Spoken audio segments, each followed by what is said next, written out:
tipo tuvo una idea loca hace unos años. El bibliotecario de Crozon se empeñó en recuperar los manuscritos rechazados por los editores. La biblioteca de los libros rechazados. ¿Aún existe esa biblioteca? ¿Quieres que vayamos a verla mañana? Me encantaría. ¿Dónde puedo encontrar a Henry Pick? Murió hace 2 o 3 años. Su viuda Madeleine vive aquí. Voy a publicar el libro de su marido.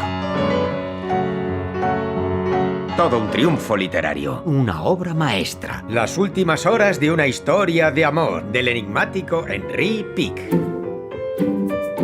¿En serio tú ves a papá escribiendo esto entre 2 hornos de pizza? ¿Filosofando sobre Pushkin?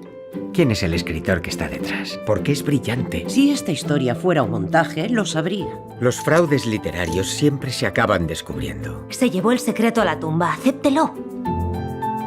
¿Qué hace usted aquí? La necesito para llegar al fondo del asunto. Va a ser mi doctora Watson. ¿Y por qué le toca ser Holmes?